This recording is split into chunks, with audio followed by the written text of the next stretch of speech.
Damos la más cordial de las bienvenidas al seminario Cultivar Talentos, Evidencia y Aprendizajes del Enriquecimiento Académico, organizado por la Academia de Desarrollo de Talentos UC, Rolando Chuaki, y el programa Delta de la Universidad Católica del Norte.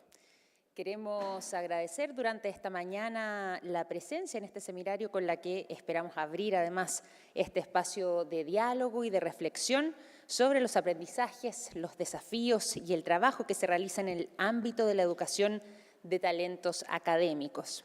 Asimismo, buscamos promover una mirada atenta al desarrollo de conocimientos y evidencia que nos permita seguir avanzando en la creación de experiencias formativas de alto valor para niños, niñas y jóvenes. Antes de comenzar, queremos saludar muy especialmente a nuestras autoridades e invitados que hoy nos acompañan. El rector de la Pontificia Universidad Católica de Chile, señor Juan Carlos de la Llera. La subsecretaria de Educación, señora Alejandra Arratia. La decana de la Facultad de Ciencias Sociales, señora Catherine Strasser. El director de la Academia de Desarrollo de Talentos UC, señor David Price. El director del programa Delta de la Universidad Católica del Norte, señor Alejandro Proestakis. Saludamos también y agradecemos la presencia en esta ceremonia de la Coordinadora Nacional de Atención a la Diversidad del Ministerio de Educación, señora Francisca Cabrera, de decanos y decanas presentes y autoridades de esta Casa de Estudios. Saludamos además de manera muy especial durante esta mañana a nuestra expositora internacional, la doctora Elena Grigorenko, profesora distinguida de Psicología de la Universidad de Houston. Y finalmente, extendemos un saludo muy especial a las y los directores de los programas de promoción del talento académico y a sus equipos presentes durante esta mañana, a directores y jefes de educación de corporaciones de educación municipal, equipos técnicos pedagógicos, académicos, representantes de colegios, organizaciones de la sociedad civil y todos quienes nos acompañan entonces durante esta mañana. Sean todos ustedes muy bienvenidos y para dar inicio entonces a este seminario queremos invitar a dirigir unas palabras de bienvenida al rector de la Pontificia Universidad Católica de Chile, señor Juan Carlos de la Llera.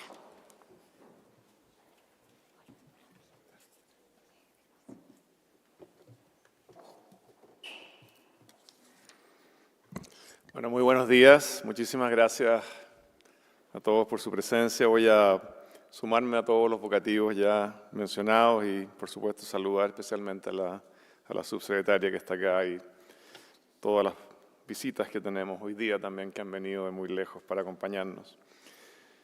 Tal vez algunos de ustedes me han escuchado decir que fue precisamente el talento de los estudiantes lo que me motivó a embarcarme en el desafío de liderar la Pontificia Universidad Católica de Chile como su rector. Y fue así, porque mientras me encontraba realizando un año sabático y dictando como profesor una versión simplificada del mismo curso que enseñé en Chile por 30 años, pero en una universidad de alto nivel en Suiza, pude constatar algo que me marcó profundamente.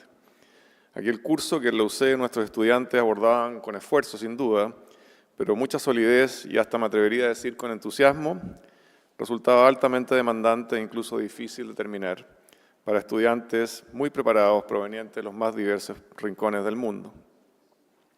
Fue en ese momento cuando me convencí de algo esencial. El talento de los estudiantes chilenos no es solo comparable, sino que muchas veces superior al presente en las mejores universidades del mundo, donde existen en general mayores recursos.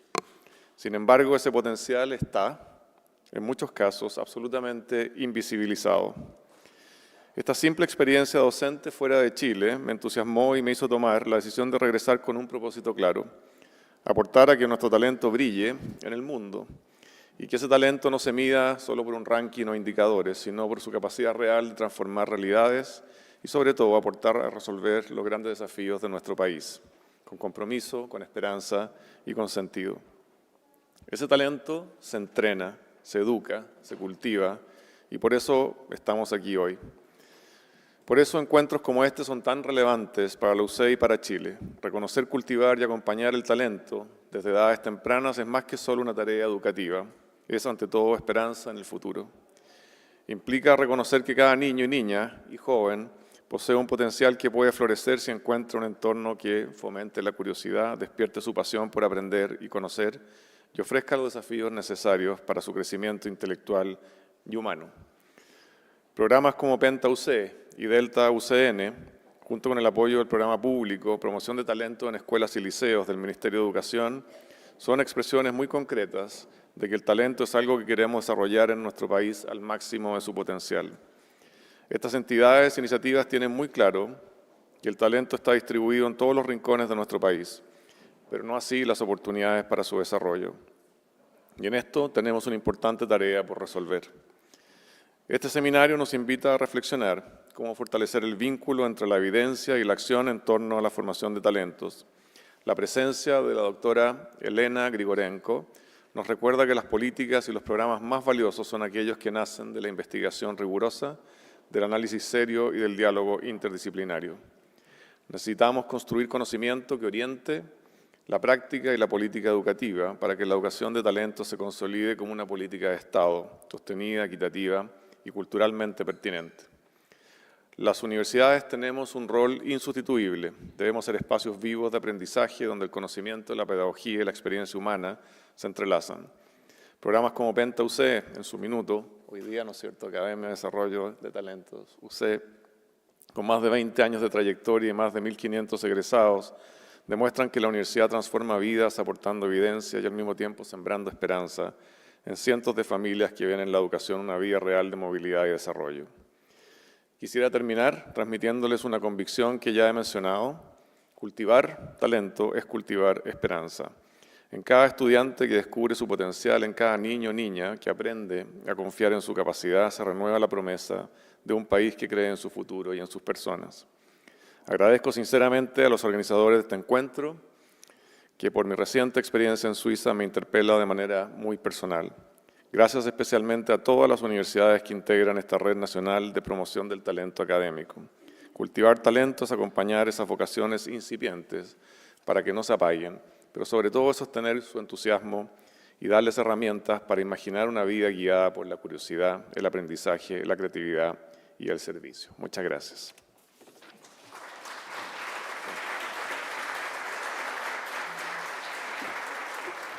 Agradecemos las palabras del rector Juan Carlos de la Hiera, que nos va a estar acompañando también durante esta mañana hasta alrededor de las 10 de la mañana. Muy agradecidos también por estas palabras de bienvenida. Y vamos a continuar presentando también a la subsecretaria de Educación, señora Alejandra Ratia. Ella nos acompañará con un saludo de bienvenida durante esta mañana.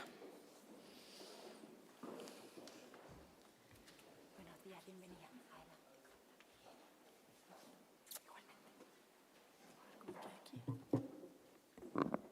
Yo soy un poquito más chiquitita, así que tengo que bajar el micrófono. Bueno, muy buenos días a todos y todas. Me voy a sumar también a los vocativos, pero quisiera agradecer especialmente a la Universidad Católica, en el nombre de su rector, Juan Carlos de la Hiera, por recibirnos aquí hoy día, y a todo el equipo, por cierto, de la Academia de Desarrollo de Talento, UC, Rolando Chuaki, también al equipo de Delta de la Universidad Católica del Norte. Y también darle la bienvenida, por cierto, a nuestra invitada internacional. Muchísimas gracias por estar aquí. Me contaba que ha estado varias veces en Chile, así es que muchísimas gracias por estar de nuevo. Muchísimas gracias por todo ese aporte y el trabajo conjunto. Le decía al rector que qué bonita la historia, porque creo que nos motiva y de alguna manera nos convoca a todos a qué es lo que nos mueve para estar aquí, ¿no? Entonces quisiera agradecer en primer lugar por eso, por esta convocatoria a conversar de este importante tema, a aprender, a inspirarnos con las prácticas que vamos a conocer hoy día, con las prácticas donde la doctora Grigorenko nos va a dar, o sea, en el fondo vamos a conocer a través de esta charla magistral, ¿no? Es muy importante, lo conversamos un poquito así al principio con la decana, la importancia de dotar de evidencia y de análisis más profundo a esta importante línea de trabajo, ¿no?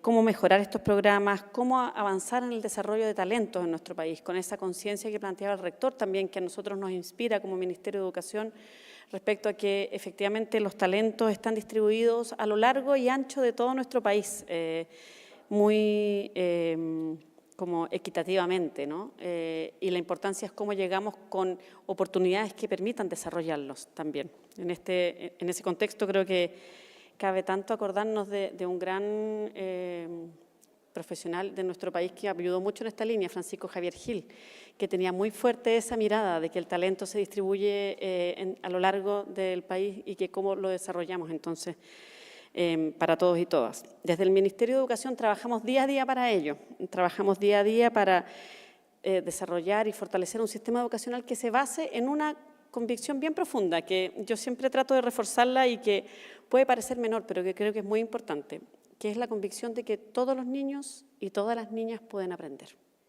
Todos pueden aprender y eso depende de cómo nosotros organicemos el sistema y cómo nosotros pongamos el sistema al servicio de ese aprendizaje. Esto implica aprendizaje en distintos como ámbitos, por cierto, conocimientos, habilidades, aprendizaje. Creo que la pandemia nos dejó con una mirada muy amplia respecto a aprendizaje en un sentido más integral, ¿no? Pero también cómo podemos aprender a desarrollar, a desplegar, me gustó mucho el concepto que usaba el rector, a cultivar los talentos que tienen todas las personas, ¿no? Y por lo tanto trabajamos para que el sistema desarrolle el máximo potencial, con el doble propósito, creo que es bien importante esto, de, por un lado, reconocer, cultivar, acompañar el desarrollo de los talentos para que cada persona pueda desarrollar sus proyectos de vida, pueda desplegarse completamente, pueda iluminar, ¿no? Pero también para que todas las personas puedan aportar a la construcción de una mejor sociedad. Esta doble dimensión que tiene la educación, ¿no? El lado de desarrollarnos integralmente las personas, pero también de construir entre todos una sociedad más democrática, más humana, más cohesionada en torno al bien común, ¿no? Que creemos que es un desafío que tenemos como país, como humanidad, diría yo, creo que nos trasciende solo como país, ¿no? En ese sentido, bueno, desde el Ministerio de Educación impulsamos desde el año 2007 el programa de promoción de talentos en escuelas y liceos, articulando un trabajo bien importante con universidades para el desarrollo y resguardo de trayectorias educativas que potencien las altas capacidades de las y los estudiantes. Yo comento que yo bueno, he trabajado hace muchos años en el Ministerio de Educación con sus ciertos intervalos, pero me tocó estar el 2007 cuando partió este proyecto. Entonces me ha tocado conocerlo desde distintas roles. En un momento estuve incluso en el jurado que determinaba la lista de los que participaban, en el rol que tenía yo en ese momento en la unidad de currículum y evaluación. Así es que ha sido muy también bonito ver cómo se ha ido fortaleciendo, cómo han ido ingresando nuevas instituciones. Y ya son 7 programas que están vigentes. Tenemos cobertura en las regiones de Antofagasta, de Valparaíso, en la Metropolitana, en Maule, Ñuble, Biobío, la Araucanía, los ríos y los lagos. Este año estamos trabajando con un poquito menos de 2.000 estudiantes a lo largo del país y creo que eso tiene un impacto bien importante, ¿no? Durante nuestra administración, además, sabemos que hemos enfrentado desafíos, no lo voy a decir que no, creo que es importante reconocer esos desafíos, pero también hemos fortalecido espacios de trabajo y conversación con directores, con directoras, para poder abordar esos desafíos conjuntamente, reconociendo sobre la base de la conciencia de esos desafíos, para ir avanzando en lograr mejoras en los procesos, y es por eso que quisiera también agradecerles especialmente a los directores, directoras, por ese trabajo colaborativo, por esa disposición.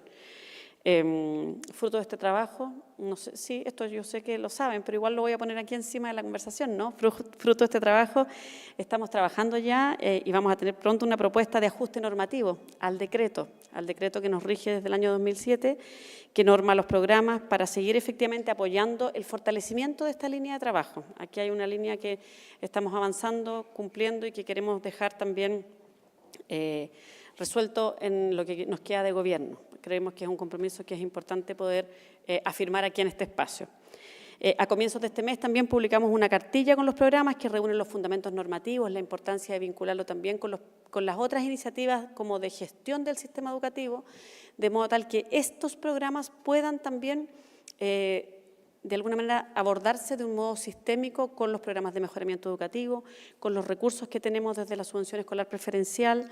Creemos que ahí, en el fondo, hay orientaciones que son importantes para ir viendo cómo articular esto con la política educativa de un modo más permanente.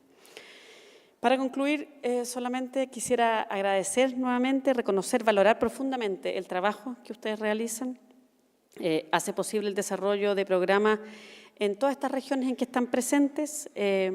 Quisiéramos, por cierto, seguir ampliando. Este es un desafío que tenemos. También estamos, además, le comentaba a la decana, también estábamos sentadas ahí al ladito, que también tenemos directores de servicios locales aquí. Y también es un desafío, cómo en la nueva educación pública que está en etapa de instalación en nuestro país, que está avanzando en un desafío muy grande, cómo también articulamos los programas de talentos con esta nueva educación pública, con este nuevo liderazgo intermedio que tenemos en el país. Quisiera agradecer entonces a todos los que estamos aquí para abordar este desafío, en particular, bueno, a quienes nos convocan aquí, el equipo de la Universidad Católica y el equipo de la Universidad Católica del Norte, a los equipos de los 7 programas que lideran y administran la ejecución de los programas. Muchas gracias por su convicción, por su empuje, por su perseverancia. Yo sé que muchas veces ha sido complejo, pero agradecemos muchísimo empujar esta línea de trabajo. A la base del trabajo que ustedes realizan está el resguardo del derecho a desarrollar el talento académico en nuestro sistema educacional. Y eso es algo que es muy importante. Tenemos que avanzar en cómo lo abordamos desde la perspectiva del sistema y también desde la perspectiva de cómo fortalecemos este tipo de programas. Por cierto, también quiero aprovechar de agradecer al equipo del Ministerio de Educación que trabaja empujando esta línea de trabajo, que muchas veces también es complejo el desafío, pero también agradecer a todos los actores que son parte de este espacio, a los establecimientos educacionales, que es un aliado muy importante que valora este espacio, que valora esta oportunidad para el desarrollo de sus estudiantes, a los profesores, profesoras, a los asistentes de la educación en los establecimientos que también nos ayudan a ir gestando este proyecto, a las familias que confían en los programas. Y no puedo terminar sin un agradecimiento especial, aunque no estén aquí, confío que se los vamos a transmitir, a todos, todas y todos los jóvenes que son parte de los programas de talento, que como me gustó mucho como lo planteaba el rector, que cultivan el talento y así cultivan la esperanza. Vamos cultivando la esperanza también. Creemos que a la base de todo lo que hacemos, o más que creemos, queremos recordarles que a la base de todo lo que hacemos está la confianza en que ellos pueden aprender, en que podemos cultivar esos talentos y que así vamos a ir construyendo una mejor, no tan solo una mejor sociedad, sino que también una mejor humanidad. Así es que muchísimas gracias a todos y todas y gracias por la invitación también a estar parte aquí. Al equipo, muchísimas gracias por perseverar en que lo lográramos y que tengamos un excelente seminario. Muchísimas gracias.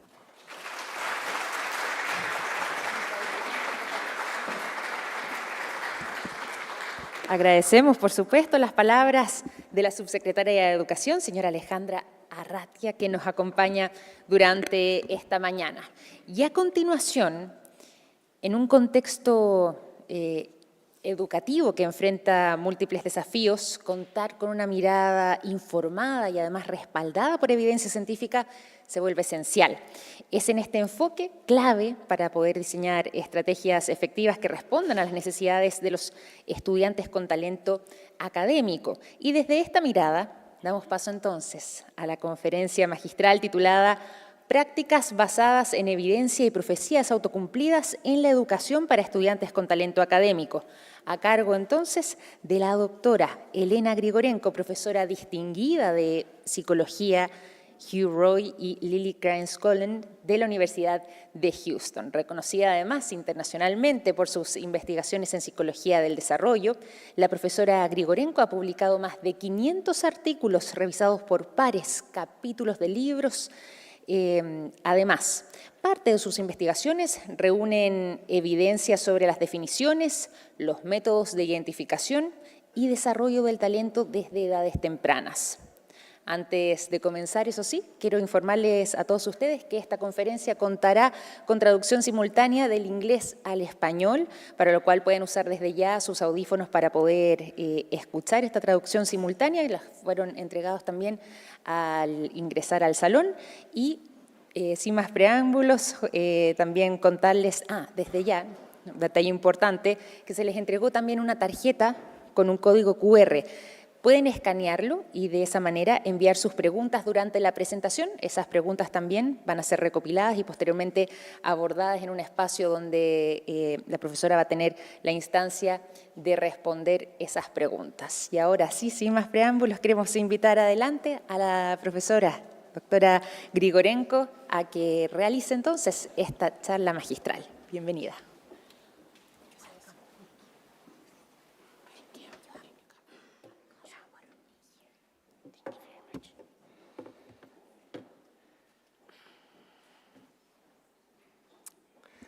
Olá. Eu, Dr. Price, e eu estávamos tratando de recordar quando foi minha última visita a Chile. Calculamos que há uns 10, 15 anos, em esse instante podia dar charlas em espanhol. Já não. Porque não he estado aqui por tempo e estou fora de prática. E isso é bom exemplo de por que a prática deliberada é importante. Agora, voltamos em inglês.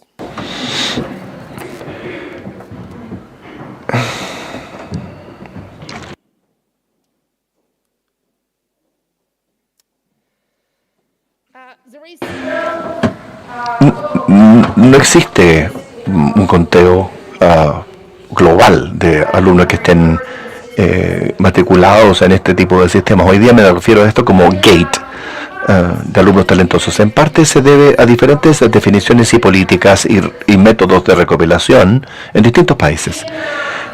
Y en los Estados Unidos solamente más o menos un 6% de los alumnos de escuelas y establecimientos públicos, casi 3 millones, participan en ese tipo de programas. Son extremadamente variables las cifras. A nivel internacional, los países como Australia, Chile, Alemania, Francia y Rusia han desarrollado sus propios enfoques de forma bastante diferenciada. Estábamos conversando con Alejandra sobre Finlandia recién. Entonces, la gama de cero, o prácticamente ninguno en algunos casos, hasta un sistema federal muy bien establecido como en Rusia. Entonces es enorme la gama. Y por supuesto el número exacto de niños y niñas que están involucrados en este tipo de educación no se conoce, simplemente porque existe una tremenda variabilidad. Pero podemos utilizar algunas estimaciones que entrega UNESCO y UNICEF al respecto. Entonces, este año, el 2025, hay aproximadamente 2.4 mil millones de niños bajo la edad de los 18 años, aun cuando este grupo etario de 5 a 18 corresponde a niños que normalmente participan en programas de talento, compuesto más o menos por 1.700 a 1.800 millones de niños. Cuando se analizan estimaciones, por ejemplo, de un 6% con la población global, corresponde a cifras de este año, que en el fondo atendemos más o menos a 105 millones de niños en esa edad. Entonces, del mismo modo, no tenemos realmente un número tan preciso respecto del costo de ese tipo de programas a nivel global. Hay diferentes modelos que se financian a distintos niveles, federal, como por ejemplo en la Federación Rusa, o en Chile, por lo menos en parte. A nivel de Estado, digamos, en los Estados Unidos nos referimos a cuando los servicios, tanto la identificación y los servicios son provistos a nivel local y también por las familias. Y nuevamente en los Estados Unidos la principal contribución para programas de talento lo desarrollan las familias. Nosotros, por supuesto, también nos damos cuenta que existe una gama de modelos y estos modelos ofrecen también distintos niveles de precio. Entonces, un análisis costo-beneficio bastante simple que se hizo hace algunos años analizó los costos de enriquecimiento simple, diferentes niveles de aceleración que son específicas, o bien también aceleración de primer nivel y también modelos individuales o modelos independientes. Y este costo está más o menos en torno a los cientos de millones. Entonces, uno pensaría con eso que cuando se tiene muchos niños a los cuales atender, como digo yo, más de 100 millones, como mencionaba, y uno gasta mucho dinero para prestar ese servicio educacional. Uno esperaría entonces que lo que se haga sea lo que se conoce como algo basado en evidencia. Entonces, como todos sabemos, la educación en base a la evidencia, o EBD en inglés, es un enfoque que combina investigación rigurosa con experiencia práctica profesional para poder mejorar la enseñanza y el aprendizaje. Y yo enfatizo que la experiencia práctica profesional es muy importante porque estamos hablando de algo bidireccional. Los descubrimientos a nivel académico son muy importantes y son rigurosos y necesitan el apoyo y el soporte y con el soporte de los datos. Pero también entendemos que es extremadamente valioso poder referirse a la experiencia profesional de quienes están ahí en las trincheras, por decirlo así, de la educación de niños talentosos. De hecho, en algunos países, esos profesores o educadores que pueden trabajar con este tipo de niños talentosos y que pueden prestar estos servicios, y de esa forma se sustancia los logros de estos niños, como por ejemplo olimpiadas académicas internacionales, como un tesoro o un capital nacional. Entonces, voy a ser extremadamente deliberada para enfatizar la importancia de esa carrera profesional, de esa experiencia profesional. E igualmente tenemos que depender de los datos. Esta dependencia de los datos es muy importante. Y también eso enfatiza el valor extremo que tiene la acumulación de enfoques en base a datos que describen los más y los menos, es decir, los logros y las limitaciones de diferentes formas para poder identificar y educar a niños talentosos.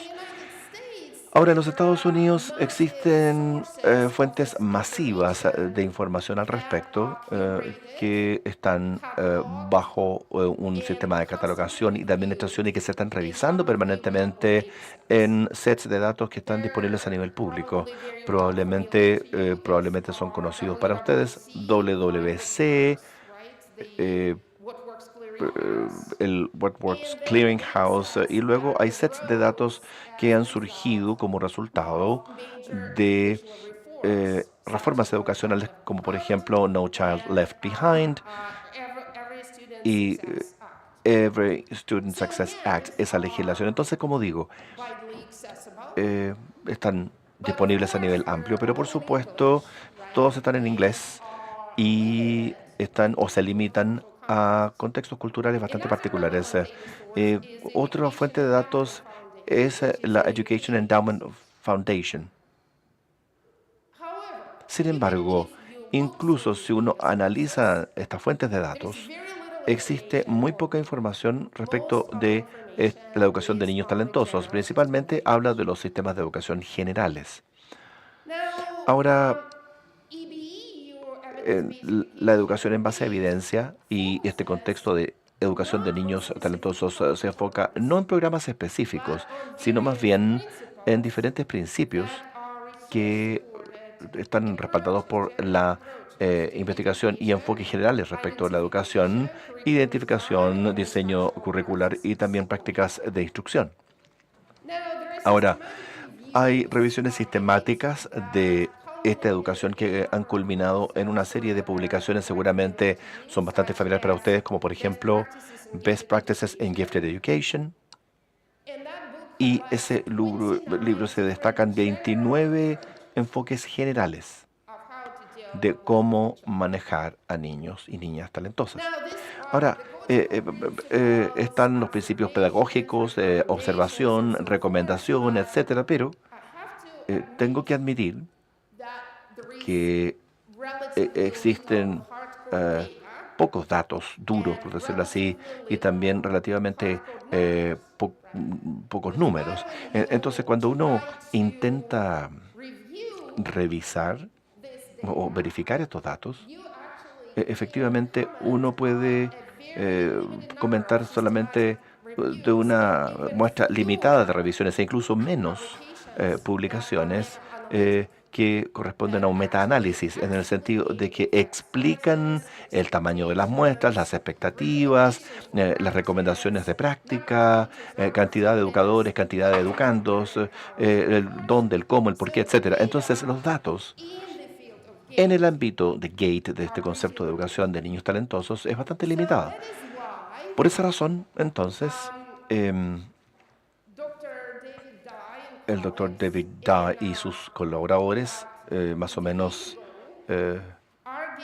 han sostenido que como el ámbito de esta educación de niños talentosos, como parte de la educación psicológica y también de las ciencias educacionales en general, es algo relativamente restringido y limitado y que no está bien desarrollado.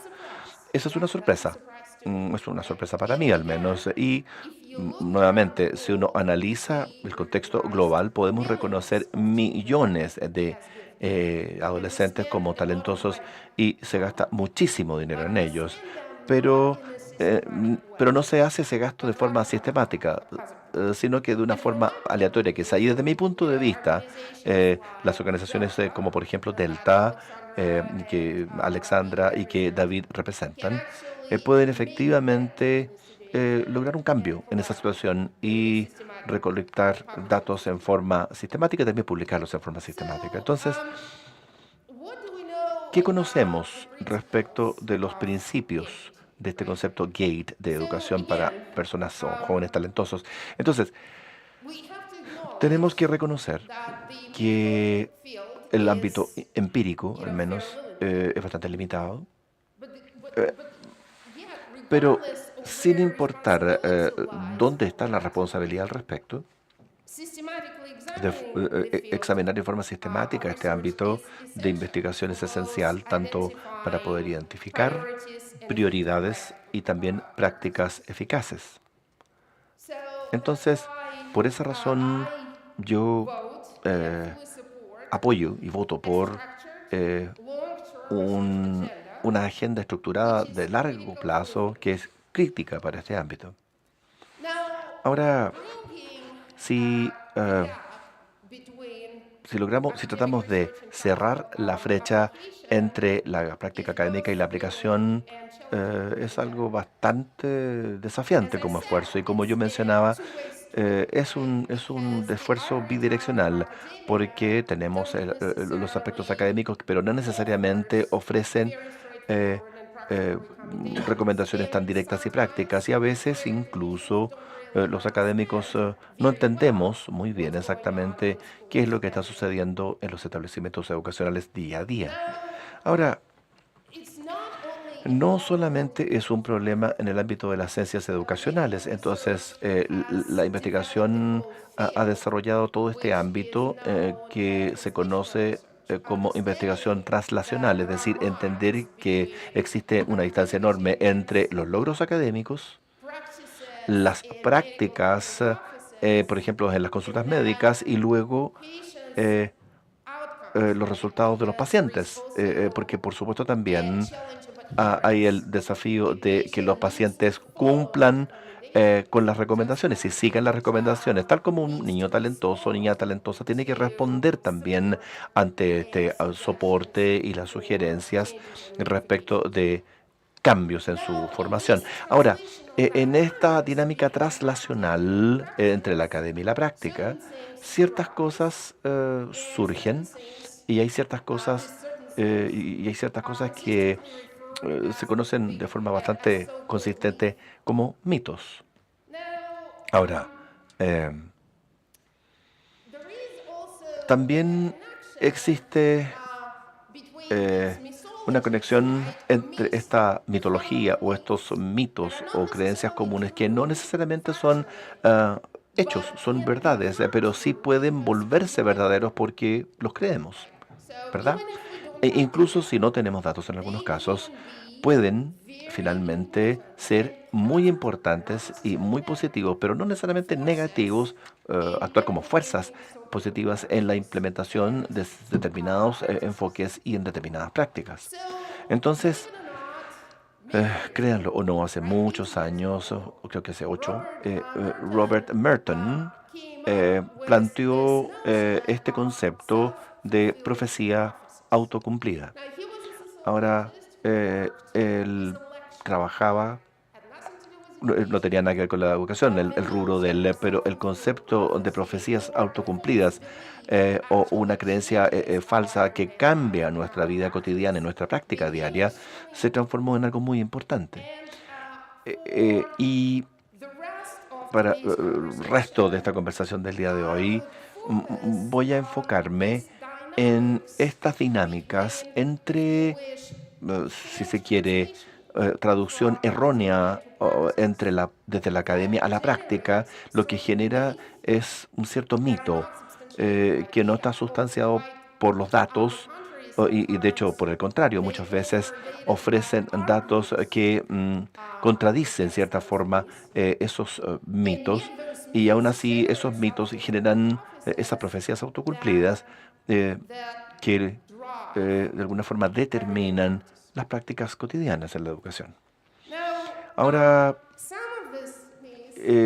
algunos de estos mitos son bastante bien conocidos porque en la interpretación de aquellos y en la generación de estas profecías autocumplidas a menudo de forma inconsciente, y ese es otro fenómeno también que se produce a nivel de psicología educacional, se utilizan etiquetas que quizá se justifiquen o no. Como por ejemplo, podríamos decir, mira, estos niños vienen de tal barrio en países con mucha segregación, como por ejemplo los Estados Unidos, es un ejemplo. En consecuencia, esperamos que tengan altos logros, pero eso se da, por supuesto, en tal distrito de Manhattan, por ejemplo, en Nueva York, y que va a tener grandes logros porque están ubicados por supuesto, cerca de Central Park o en Soho, dentro de Manhattan, versus esta otra escuela o colegio que está en Washington Heights o en Harlem. Entonces, ¿por qué la propia ubicación, a pesar o gracias a las habilidades, va a etiquetar a esos niños o a rotular a esos niños en consecuencia de las expectativas en torno a ellos, que a su vez, cuando se le comunican a esos niños, cambian su desempeño, su rendimiento? Y hay bastantes datos para sustanciar esa observación. Entonces, lo que voy a hacer hoy día es que voy a capitalizar un poco en algunos relatos, algunas historias en el ámbito de la psicología educacional en general y también literatura respecto a la educación de niños talentosos o superdotados, que tiene que ver con estas profecías autocumplidas y tener estrategias o contraestrategias que nos permiten abordar este espacio, pero por supuesto tenemos que estar dispuestos a hacerlo. ¿Correcto? Entonces también está a nuestra disposición, que forma parte de la educación, por supuesto. Entonces nosotros como educadores necesitamos, como docentes tenemos que abordar algún tipo de mito en particular, en lugar de subordinar nuestra enseñanza a nuestra práctica a estas profecías autocumplidas. Entonces, la primera historia es de que existe una única definición de lo que es ser superdotado. Todos tenemos este tipo de historias, muchas veces no. El segundo mito es que estos talentos son innatos, que los niños llegan, por decirlo así, con distintos perfiles y patrones de habilidad, y que esos dones y talentos se detectan temprano en la vida. Y el tercer mito es que esos dones y talentos tienen una trayectoria lineal hacia ese éxito. Es algo que tenemos que identificar en el fondo poner al niño dentro de una ruta en particular y el resto está garantizado por esa vía. El número 4, el mito 4, es que la educación para superdotados podría y debería ser bastante distinta respecto a la educación general. Luego, que existe una forma ideal de enseñar a los alumnos superdotados y que tenemos que descubrirla simplemente. Entonces, en algunas publicaciones anteriores de alguna forma se adoptó así, pero tuvo cierto éxito relativo. Y luego, como los niños tienen talentos intelectuales, a menos suponemos que sus vidas son fáciles, de que tienen esta base heredada, por decirlo así, y el resto está garantizado. Bueno, el éxito nunca está garantizado en realidad. Y finalmente, es quizá el que más me gusta, el mito que más me gusta, porque en mi grupo y entre mis colegas se ha invertido muchísimo tiempo en el desarrollo de evaluaciones e instrumentos que permiten diversificar aquellos que tienen esa etiqueta, por decirlo así, de superdotados o talentosos, de alguna forma alejándonos un poco de esos modelos. Ese es mi menú por la próxima media hora y voy a partir entonces con el mito número 1. Existe entonces una creencia y compromiso al respecto. Entonces, incluso en este público, en nuestros propios niños, seguramente estamos buscando indicadores tempranos, indicadores precoces de talento, tratando de detectar, por decirlo así, quizá, por ejemplo, incluso en niños de 4 años, cuáles son sus inclinaciones, sus preferencias, de modo que podamos maximizar su experiencia educacional. También asumimos que estos talentos o dones definen este grupo homogéneo de niños talentosos o superdotados y por esa homogeneidad y esa exclusividad en cuanto a la identificación de talentos nos permite encontrar un enfoque que está rotulado como una especie de talla universal, por decirlo así, y echarle hacia adelante con ese mismo enfoque. Y ¿saben lo que es destacado en ese sentido? Si uno se fija en lo que hay de bibliografía al respecto, existe probablemente la mitad de esa bibliografía o literatura que sustancia o da soporte a la importancia del coeficiente intelectual en la definición del talento intelectual y la mitad que simplemente la contradice. Por supuesto, la primera mitad es sustancialmente más antigua. Porque de esa forma se desarrollaron esas evaluaciones de coeficiente intelectual, aun cuando, lo que es interesante también, se terminó asociando con el talento intelectual mucho después. Primero surgió en Francia, como ustedes recordarán, a principios del siglo pasado, como un método para identificar a aquellos niños que no iban a poder lograr éxito en las escuelas públicas, en los establecimientos públicos. Entonces la actitud era, entonces vamos a excluir a esa población porque básicamente son desechables, por decirlo así, para el sistema educacional y para el presupuesto del sistema educacional. De esa forma surgieron esas pruebas de coeficiente intelectual. Pero más o menos en los años 70 del siglo pasado se redefinieron como para poder identificar a aquellos niños quienes tenían un desempeño superior a los alumnos promedio del sistema educacional. Entonces, ¿por qué el concepto completo de sistema de educación en general había cambiado y ahora ya no se podían excluir a aquellos niños? Entonces, el concepto implica incluir a todos. En consecuencia, la utilidad de esas pruebas de coeficiente intelectual había cambiado.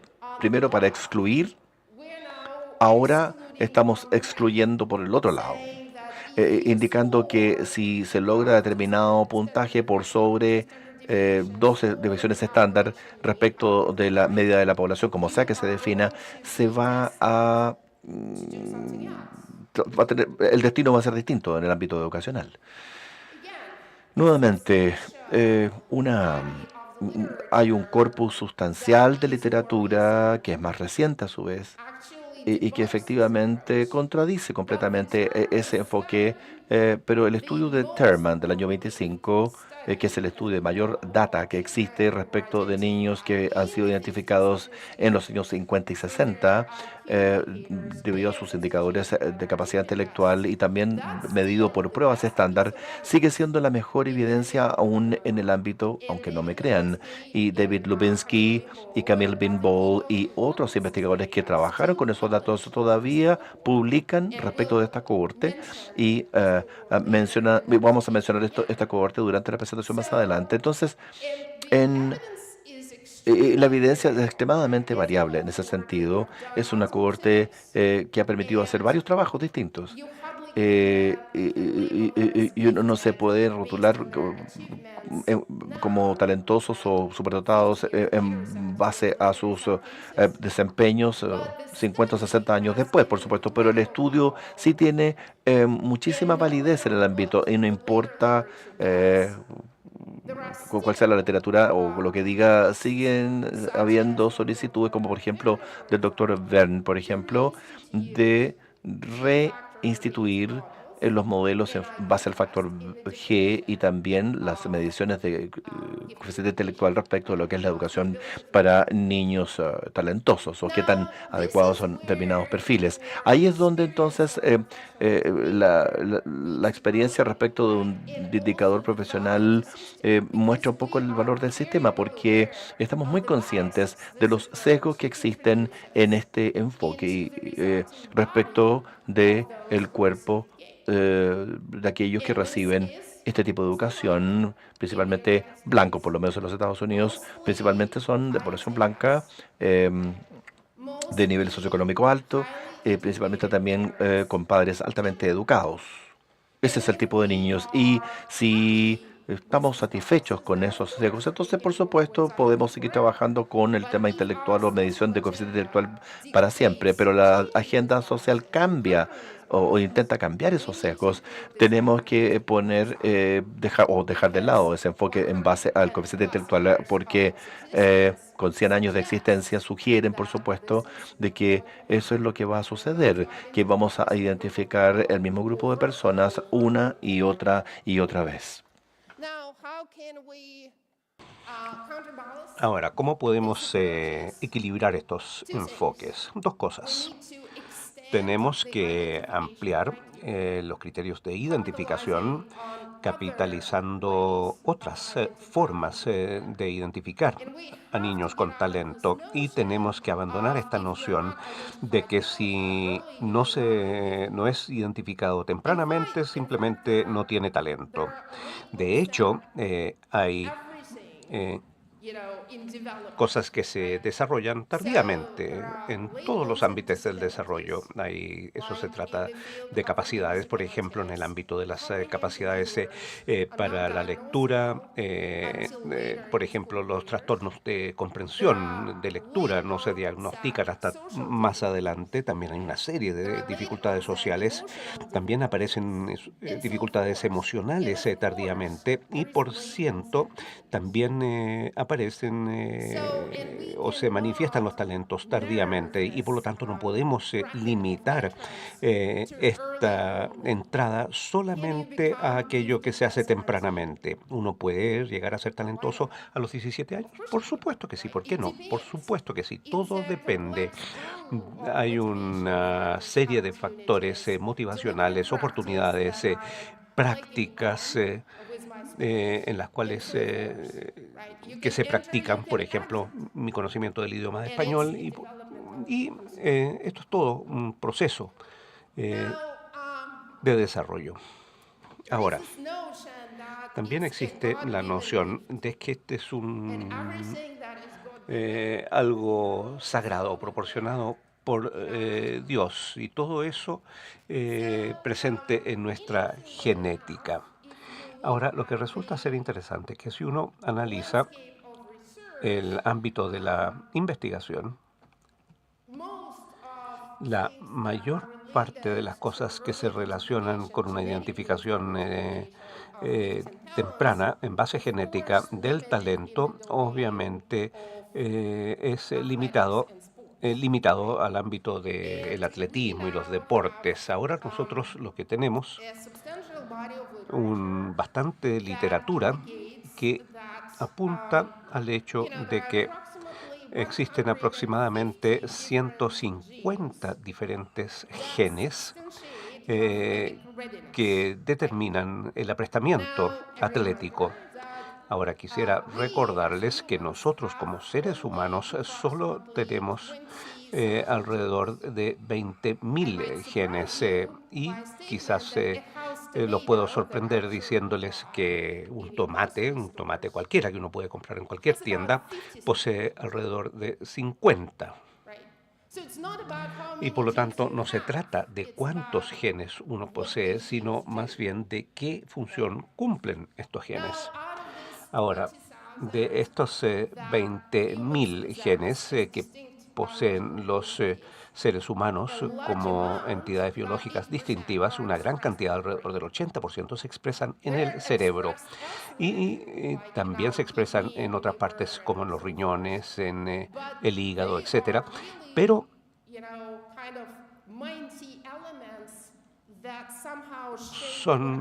estos son elementos que básicamente le dan forma a lo que hace o no hace nuestro cerebro.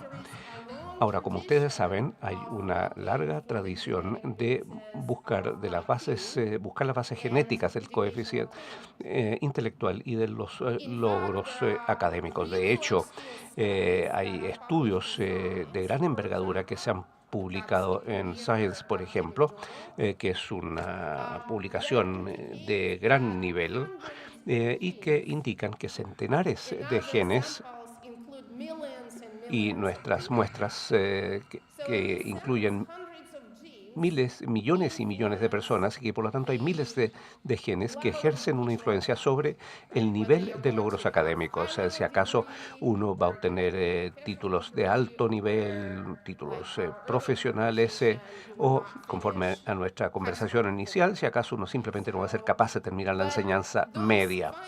Pero bueno, esos resultados no se traducen en aspectos diagnósticos.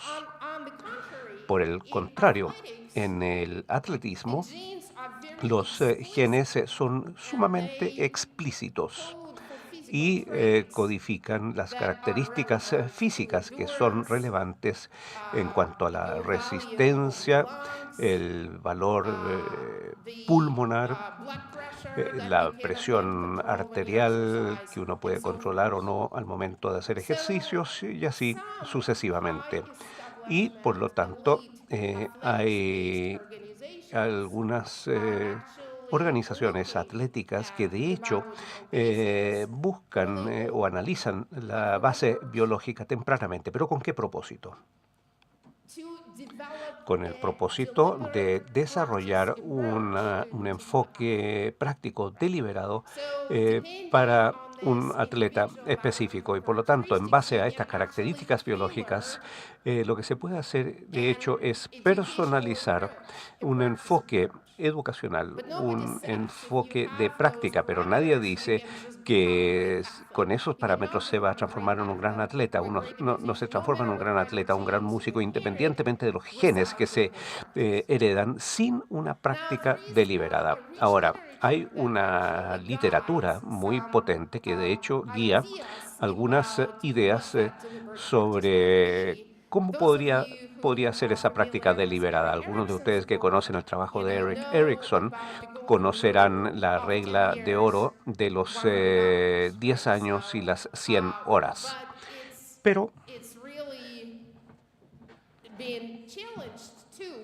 esto también ha sido cuestionado porque dependiendo de un determinado desempeño, ya sea que se trate de un desempeño músico o de algún tipo de atletismo, esa regla se tiene que personalizar y por lo tanto uno puede personalizar esto analizando los comportamientos conductuales o los logros conductuales de una persona con talento.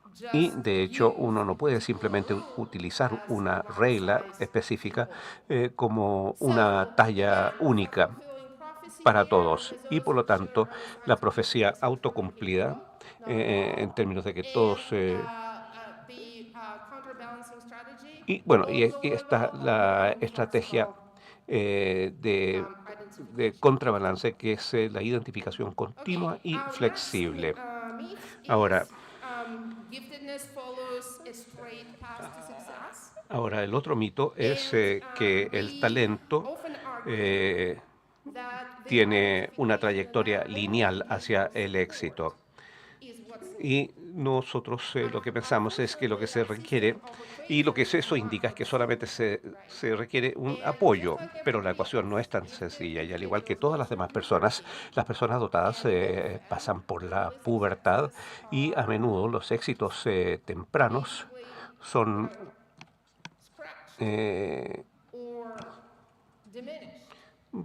básicamente disminuyen debido a la falta de motivación para continuar.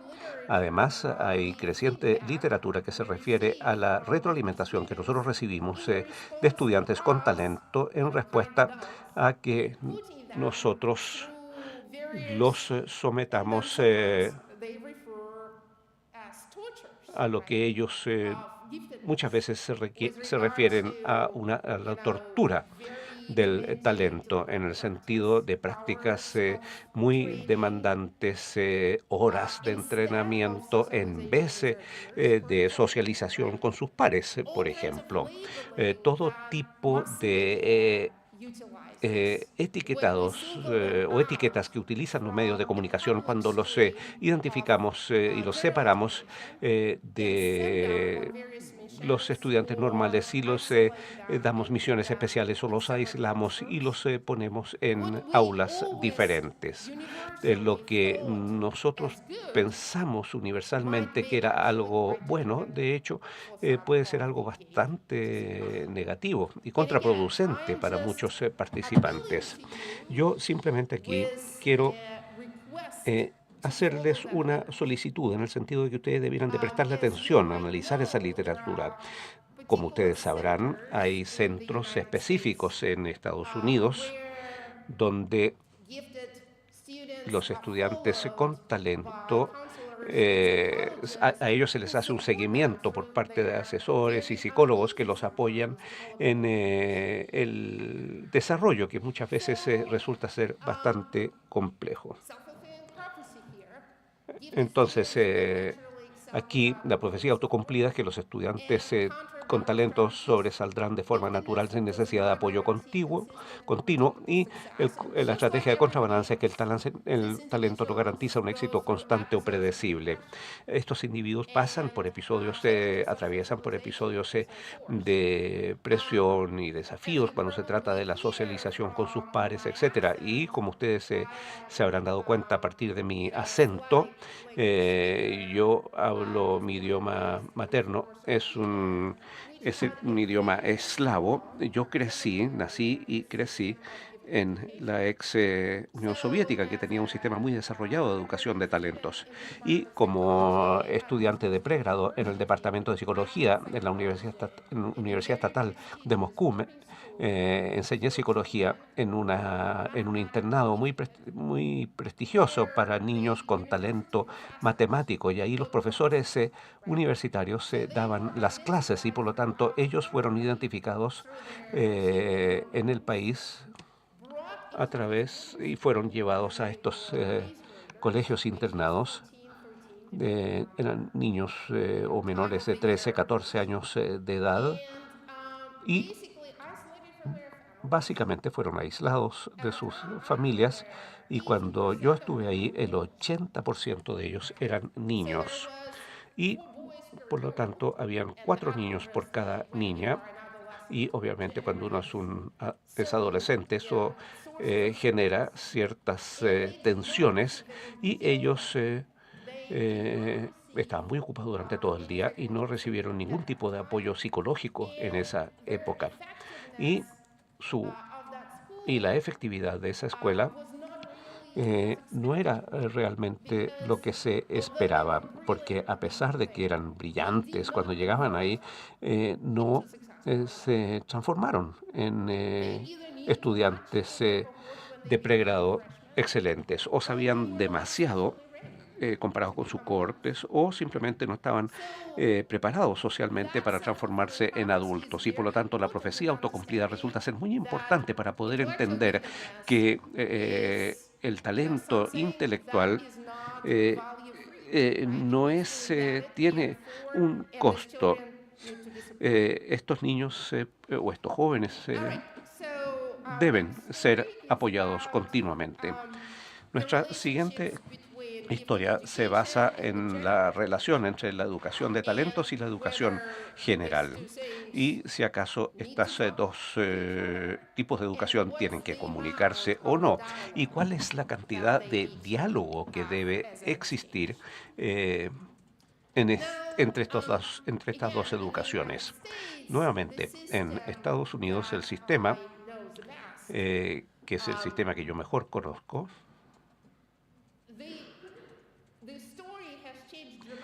ahí la historia ha cambiado dramáticamente con las reformas que se han implementado antes de No Child Left Behind, y del No Student Success Act. La educación de talentos existía en forma compartimentalizada, por así decirlo, sin medición y sin evaluación.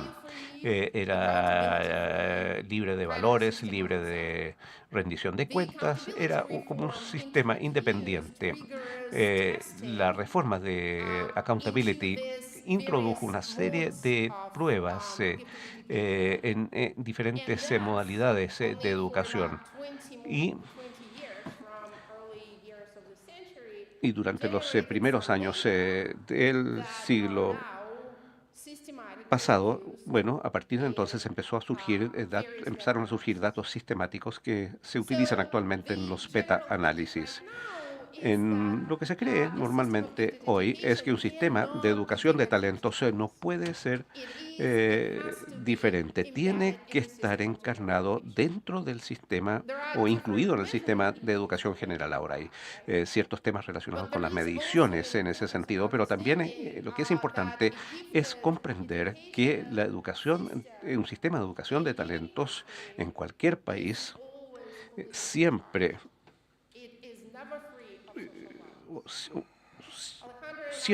implica algunas reglas y normas.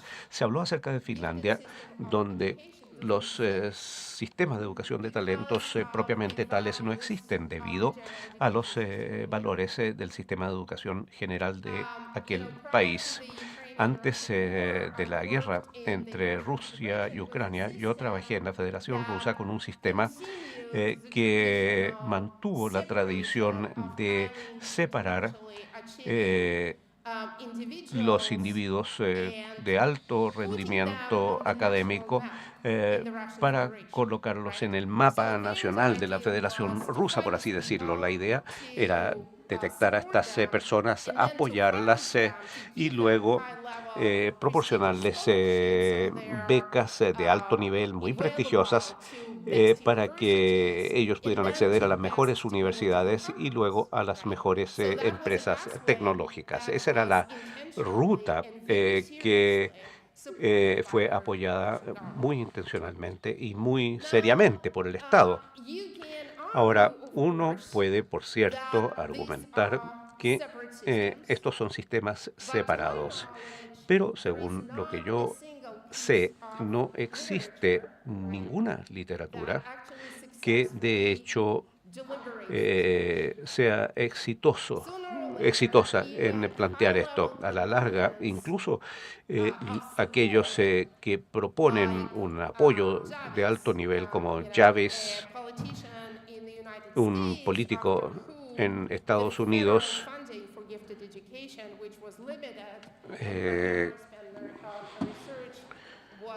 cuyo nombre lleva el Fondo para el Desarrollo de Talentos. Este señor Javis también reiteró el hecho de que existe una necesidad de un sistema de educación de talentos muy elitista, porque para que estas personas tengan éxito, nosotros necesitamos que el sistema de educación general solo vaya un paso más atrás, por así decirlo, porque si existe un sistema elitista de educación de talentos y un sistema débil de educación general, simplemente no ocurre nada, no se obtienen los resultados.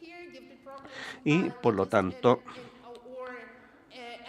los programas para talentos son elitistas o injustos, refuerzan las desigualdades y confirman la percepción de que la educación para talentos solo beneficia a unos pocos privilegiados versus las estrategias centradas en la equidad deben integrarse en la educación de talentos. Y por lo tanto hay que darse cuenta que esto es algo bidireccional, un sistema al cual se puede entrar y salir. Y por lo tanto hay periodos de desarrollo en el proceso general de desarrollo. Ahora, nuestra siguiente historia se refiere a si existe una forma ideal de enseñar a los estudiantes con talento. Si acaso hay un programa educativo milagroso que nosotros pudiéramos incorporar en nuestros sistemas. Y el otro día yo analicé los modelos que existen.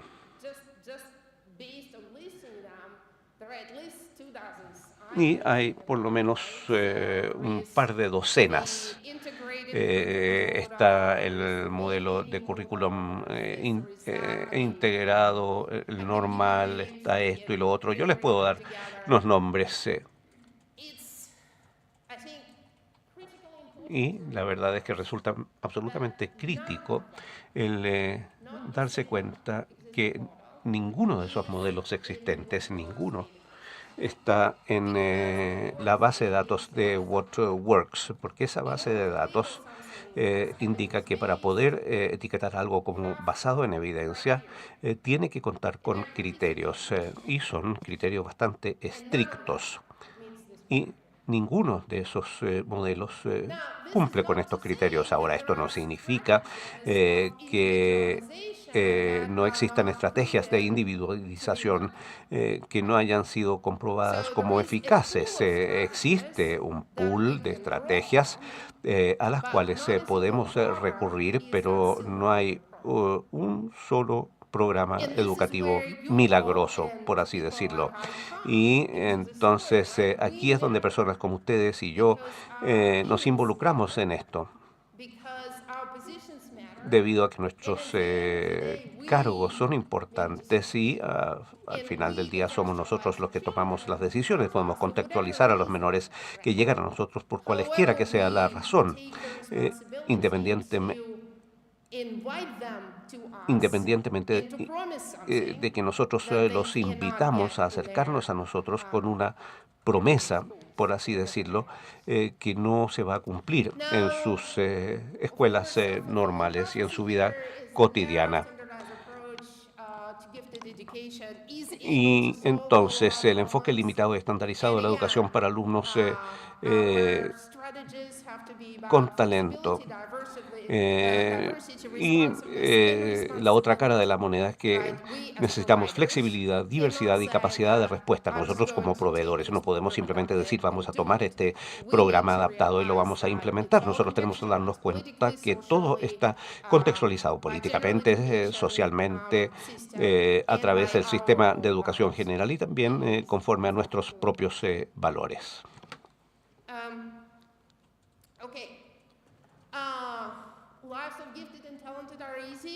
¿La vida de los menores dotados y talentosos es fácil? Bueno, no tanto.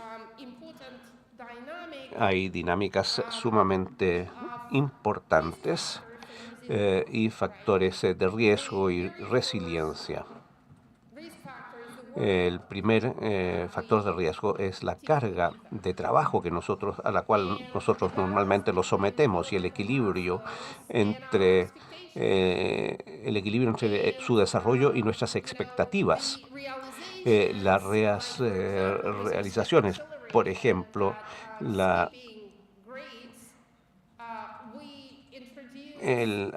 la aceleración de saltarse cursos resulta ser beneficioso para los niños, pero también implicó un estrés financiero para las familias, para los padres de estos menores talentosos, porque normalmente estos menores debían empezar a asistir a la universidad antes de lo que se espera normalmente. Y esto obviamente tenía una implicancia financiera.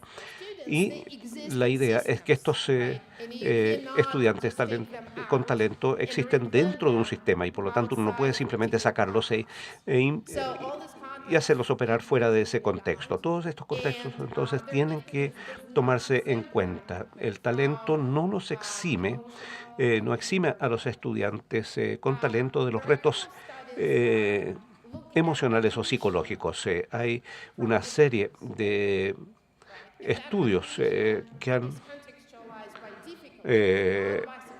analizado su desarrollo y que se ve matizado por las dificultades y no solo por los éxitos, dificultades que a las cuales a menudo no se le presta suficiente atención. Y lo último es si acaso solamente debiéramos de concentrarnos en el coeficiente intelectual y en los indicadores de logros. Y yo, por supuesto, quisiera decir con mucha fuerza que obviamente la respuesta sería que no. Pero obviamente hay que tener valor, hay que ser suficientemente valiente como para decir que independientemente del sistema que uno represente, hay que explorar otras cosas como la creatividad, el liderazgo o indicadores que también son importantes para ustedes y para el programa, porque ustedes actúan como una práctica. La diversidad es importante. Hay que utilizar instrumentos que de hecho enfaticen estas dimensiones del talento, las aplicaciones prácticas. Si eso es importante, bueno, hay que pasar al conocimiento tácito o a otros indicadores que existen en la literatura, pero que seguramente van a implicar una mayor carga de trabajo para ustedes en términos de identificar, traducir o adaptar para garantizar que sus jefes entiendan lo que ustedes estén haciendo y los apoyen. Pero eso existe, no están enfrentados a un desierto. Es decir, hay muchísimos buenos instrumentos que les permiten a ustedes diversificar sus enfoques del desarrollo de talento. Y mientras más, mejor. Hay que, independientemente de la definición, hay que ser consistente en términos de lo que hace el programa. Su misión debe identificar aquellas características. De lo contrario, va a haber un descalce entre... y esto va a ser... no va a ser productivo ni para el programa y lo que resulta ser más importante, tampoco va a ser productivo para los menores. Ahora, yo iba a hablar un poco más, pero se me está acabando el tiempo, así que voy a compartir esta lámina con ustedes, que básicamente resume una realidad, la realidad bastante modesta del ámbito de la educación de talentos, sugiriendo que este es un ámbito muy diverso, es decir, no poseemos los datos como para poder argumentar cuál es la estrategia más exitosa,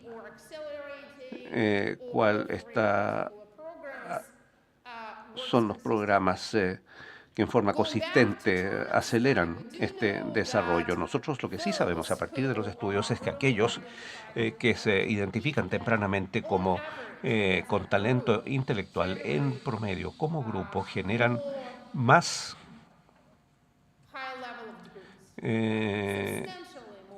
títulos de alto nivel en forma consistente.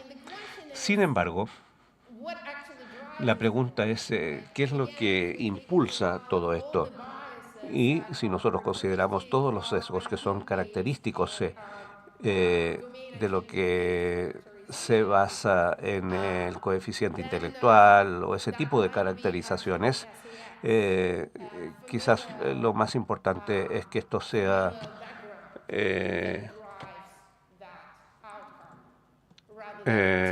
SIS y no tanto un programa de talentos determinado. Now, I'm just going to Ahora say that voy a decir que it's super critical es súper to crítico understand entender si acaso el programa está basado en evidencia o si se basa en sesgos. Esas as I said, profecías autocumplidas, así como digo, no son venenosos, no son mortales. De hecho, son bastante eficaces, particularmente en sistemas donde no hay tantos datos. you just have to be aware and tell Hay que estar yourself consciente that, yes, y decir, sí, mi programa está basado en creencias y no en evidencia, no en datos. Eh, but I think those of us who deliver these programs need to take pero responsibility quienes imparten for esos their programas tienen mistakes. que, obviamente, asumir la And responsabilidad. then there are Ah, different strategies. Hay diferentes estrategias, como estrategias para educación de niños talentosos se basan en evidencia. Por supuesto, muchas estrategias lo necesitan esa evidencia y hay que combinar eso. Y finalmente, eh, podemos hablar de esto en detalle, pero entiendo que se acaba el tiempo y también David y yo preparamos un texto de esta presentación, así que si quieren conocer detalles, hay un borrador, lo vamos a terminar y lo vamos a publicar en alguna publicación chilena. Y voy a terminar simplemente con esta frase, que hay ciertos resúmenes y conclusiones claves, hay un poco de reflexión respecto del compromiso futuro y de algunas recomendaciones. Pero esto es lo más importante, creo. Hay que elegir lo que uno quiere hacer, hay que elegir el veneno, por decirlo así, de la forma como se diseña y cómo se imparte un programa para niños talentosos y superdotados. Hay que ser coherentes en lo que uno promete, cómo uno identifica lo que uno entrega, pero principalmente y primordialmente cómo se muestrean y cómo se siguen los datos, porque va a haber gente que va a ir a buscarlos. Y es mejor que estén seguros de que ustedes pueden entender de que gastan tal presupuesto. Yo no sé de quién es el presupuesto que se gasta, pero por lo menos en los Estados Unidos principalmente es el dinero de las familias o el dinero de los estados. Entonces tienen que estar muy conscientes de cómo se gastan esos fondos y cuáles son los resultados finales. Es decir, la recopilación de datos es crítica, porque va a haber gente que va a estar pidiendo respuestas todos los años. Como digo, hay 100 millones de alumnos que participan del sistema y algunos de ellos son educados por ustedes. Hay que ser coherentes en lo que se entrega. Muchas gracias por la atención y estoy dispuesta a responder sus preguntas.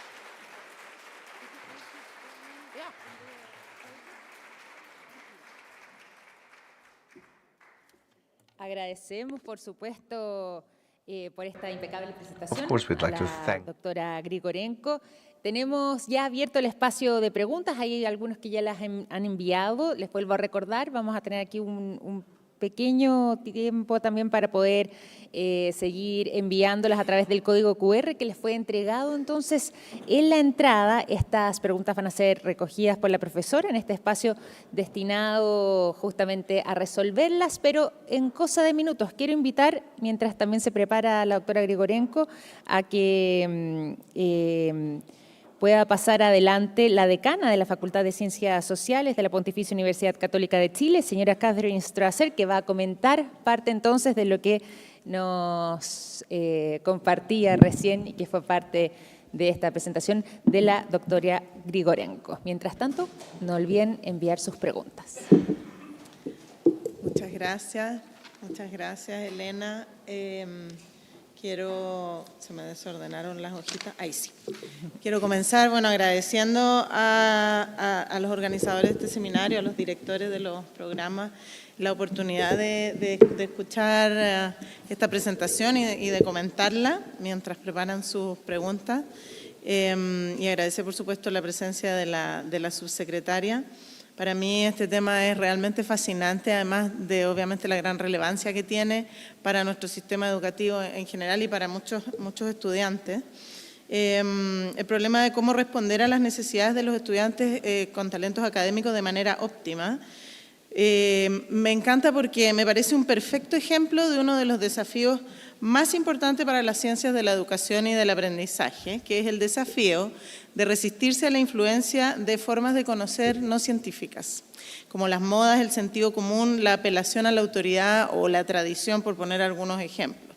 Por supuesto que hay muchas disciplinas, aparte de la educación, donde también los profesionales tenemos que combatir la influencia de esas formas de conocer. Por ejemplo, esta semana he tenido varias conversaciones que me han recordado lo difícil que es superar el peso de la tradición en la gestión y en la gobernanza universitaria.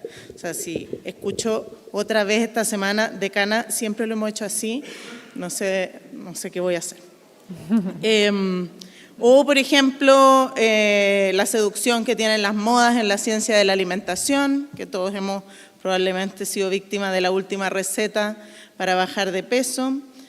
O el impacto del sentido común en los consejos de crianza, en base al cual se han vendido muchos libros para enseñar a los niños a ser autónomos, a dormir, a ser felices. Entonces, muchas disciplinas están sujetas al asedio de estas formas no científicas de conocer, pero de todas ellas creo que la educación es de las que más han tenido que combatir ideas como que algo funciona porque es obvio que funciona, o porque siempre se hizo así, o porque lo propone una autoridad sin evidencia, sin pruebas y sin un mínimo de claridad conceptual. La profesora Grigorenko nos insta en su presentación a no basar nuestras intervenciones educativas en estos peligrosos fundamentos, sino a basarnos en la evidencia, no solo para la educación de niños con talento académico, sino para la educación en general. Esta admonición es crítica hoy en día cuando existen muchas demandas compitiendo por el tiempo y la atención de todos los miembros del sistema educativo. Los niños, las niñas, los docentes, los directivos y los apoderados no tienen tiempo para estarlo perdiendo en cosas que no funcionan. Hoy en día la idea de que no es posible realizar estudios experimentales o cuasi experimentales en educación ha sido ampliamente desmitificada. Existen bastantes estudios rigurosos sobre una amplia variedad de intervenciones educativas, aunque no todos son lo suficientemente ecológicos para garantizar que su implementación en contextos reales sea factible ni efectiva. En ese sentido, tal como lo indica la doctora Grigorenko, la colaboración entre las teorías, los conceptos y la evidencia generada por los científicos y la experiencia profesional de quienes trabajan en terreno es clave para generar intervenciones efectivas y sustentables en educación. Así que hoy día quiero aprovechar de instar a todos los investigadores y los profesionales que están acá a trabajar juntos para lograr este objetivo, con verdadero espíritu de apertura para aprender del otro. Los científicos, ¿verdad?, tenemos que aprender de la experiencia del terreno y las personas que están en el terreno tienen que estar abiertos a escuchar que a lo mejor algo que siempre han hecho así o que parece muy evidente, la evidencia no lo sustancia. Todos tenemos que aprender los unos de los otros para poder avanzar. Pero yo quería agregar otra cosa sobre el emprendimiento científico en educación, que además de generar y utilizar evidencia empírica de eficacia, hay otros aspectos de la ciencia que también han sido un poquito abandonados en el estudio de la educación de niños y niñas con talento académico. La ciencia no es solo un método compartido más datos empíricos. Una característica crítica del emprendimiento científico es la claridad conceptual y teórica, la definición precisa de los constructos y los conceptos que se quiere observar, medir o modificar. Aquí yo percibo una deuda que tenemos nosotros los académicos con el campo del talento académico. Tenemos que avanzar hacia un enfoque verdaderamente científico en la definición de qué vamos a llamar talento académico. No tiene que ser restrictivo, estoy de acuerdo en que no tiene que ser restrictivo, podemos incluir una amplia variedad de fenómenos o de manifestaciones, pero sí tenemos que poder comunicarnos y tenemos que poder distinguir. Una definición precisa es una definición que excluye cosas, no puede todo estar incluido en un concepto, porque entonces no nos podemos comunicar, no podemos medir, y no podemos ser efectivos. Entonces, tenemos que avanzar hacia definir qué es lo que no es, qué es una necesidad especial en relación a los derechos de los estudiantes, en relación al acceso al currículo, qué características del proceso de enseñanza-aprendizaje son propias y únicas de los estudiantes talentosos y cuáles son relevantes para todos los procesos educativos. Sin conceptos precisamente definidos y claramente operacionalizados, no podemos desarrollar ni testear hipótesis causales y sin ese ejercicio no podemos generar evidencia interpretable. Y sin evidencia interpretable no podemos diseñar intervenciones efectivas.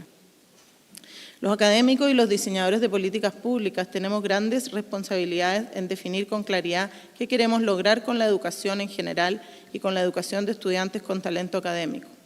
Por eso, primero, tenemos que ser rigurosos, llegar a una definición de talento académico que abarque una amplia gama, no solo de manifestaciones posibles, sino también de factores causales como la genética, las oportunidades de aprendizaje y especialmente, como lo releva la profesora Grigorenko, de los mensajes que le damos a los estudiantes sobre su potencial. Ahora mismo hay un debate en nuestro país sobre cuál es la mejor manera de atender a las necesidades de los estudiantes con talento académico. Yo quería terminar hoy día aplaudiendo, lo agregué después de que habló la subsecretaria, porque quiero aplaudir la propuesta que mencionó la subsecretaria en sus palabras y que me compartió, para que de usar recursos de la subvención escolar preferencial para las iniciativas de educación de talento académico en las escuelas y sobre todo que estas iniciativas estén sustentadas en el PME. Me parece que eso va a crear realmente una situación muy virtuosa. Creo que es crítico que los profesionales de la escuela reflexionen sobre qué objetivo quieren lograr al utilizar estos recursos en los estudiantes con talento académico. Y para ello, conectarlo con los programas de mejoramiento, perdón las siglas, porque dije PME antes, los programas de mejoramiento es crucial. En esta reflexión y el diseño de estos programas, espero que todos los actores del diseño educativo sigan las recomendaciones de la doctora Grigorenko, de basarnos en evidencia y usar conceptos rigurosos y bien definidos para poder entregar a estos estudiantes las oportunidades de aprendizaje que se merecen. Ese es mi comentario. Muchísimas gracias, decana Strasser. Vamos a continuar entonces, si es que ya está lista también la doctora Grigorenko, con la ronda de preguntas. Hemos estado recibiendo ya varias de ellas y voy a comenzar con la primera. Dice así. Doctora Grigorenko, ¿cuáles dirías que son los datos más importantes que deberían identificarse con el fin de reducir los sesgos en la investigación y particularmente para los programas de talento? ¿Qué datos deberíamos estar monitoreando?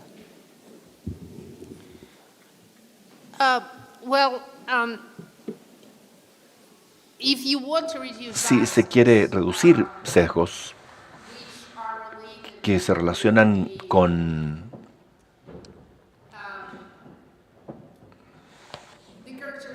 las características de un grupo, del grupo a quien uno quiere promover, educar, mejorar, si se quiere, o al cual apoyar, o cualquiera sea el objetivo, hay que buscar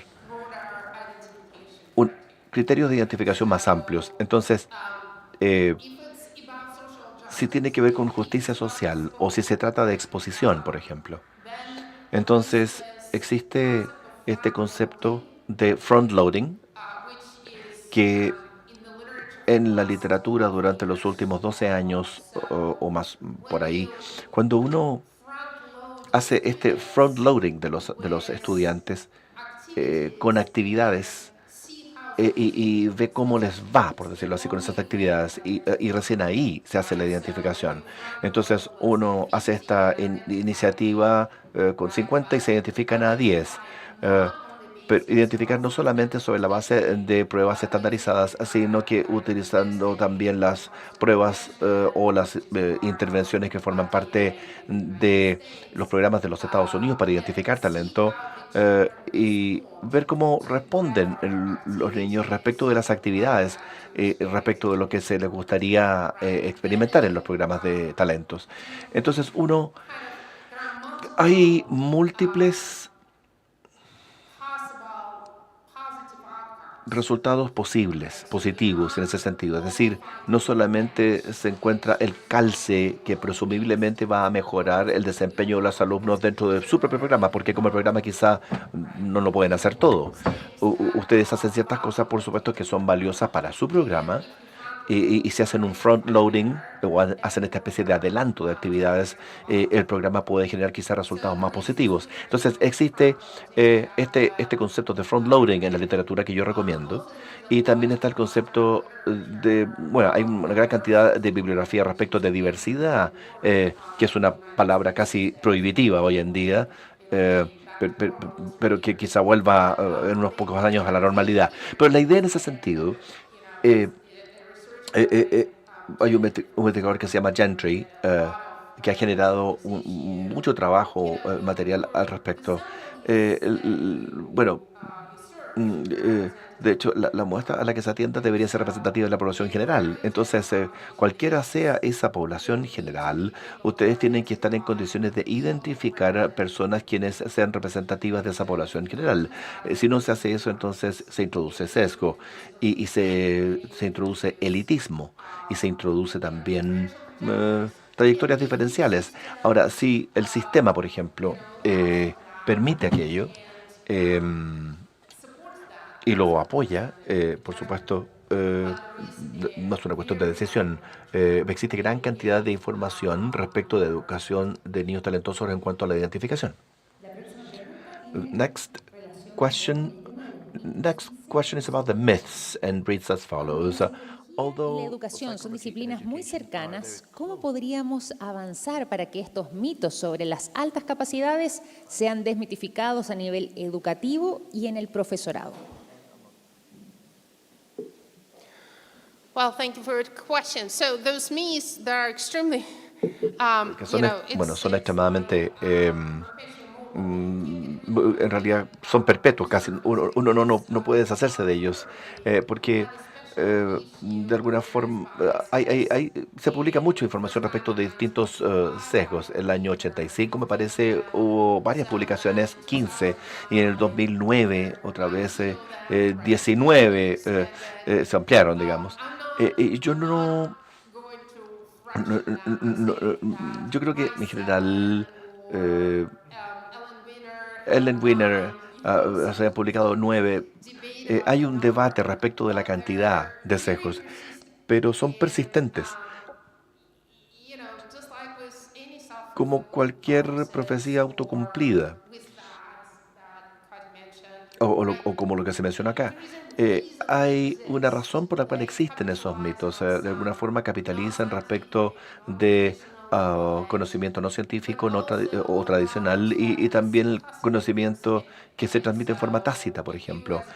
Ustedes como educadores, como profesionales, alguien los formó para que siguieran determinada profecía autocumplida. No salen de la nada. Están incorporados en las tradiciones de la enseñanza también. Y estaba escuchando a la decana las analogías que yo hacía respecto de la medicina, por ejemplo. Bueno, en el ámbito de la medicina, bueno, la medicina ha existido durante muchos siglos, ¿no? Simplemente porque es parte de la vida humana. La medicina tradicional, cualquier tipo de medicina. La educación en general, si uno la considera como una ramificación de la vida humana, existe hace un poco más de 100 años como tal, porque como sistema comenzamos a educar a los niños en forma masiva solamente al principio del siglo pasado. Entonces, en Arabia Saudita, por ejemplo, las mujeres iban a la escuela comenzaron a ir a la escuela solamente en los años 70. En Afganistán, hoy en día, no van a la escuela. Entonces, hay que entender que esas tradiciones de este efecto científico toma tiempo.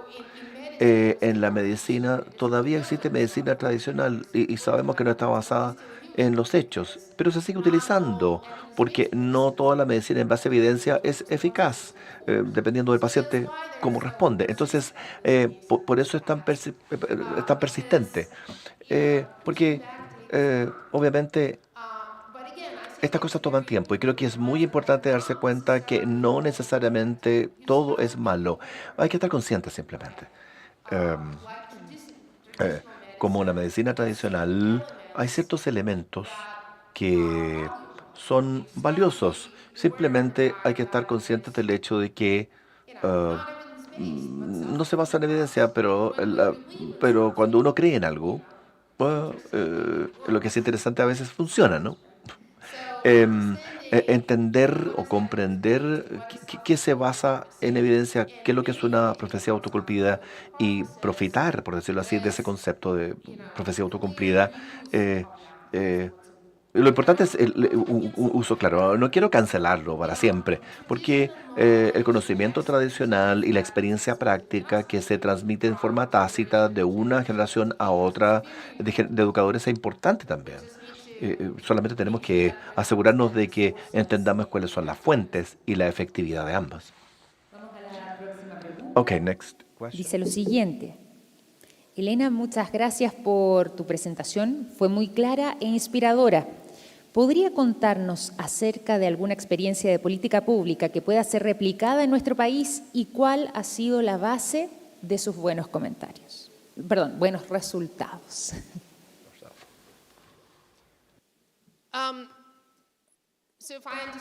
Si entendí bien la pregunta, es una pregunta respecto de si acaso existe. Sería que, claro, Yes. sería sobre estrategias y cómo pudiéramos nosotros aplicarlo de manera local, cómo podríamos aplicarlo en Chile.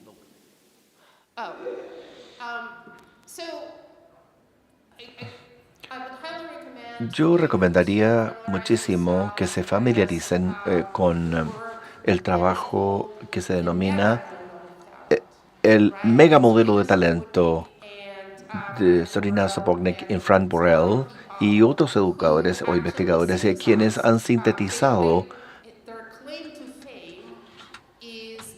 Lo que ellos indican es que sintetizaron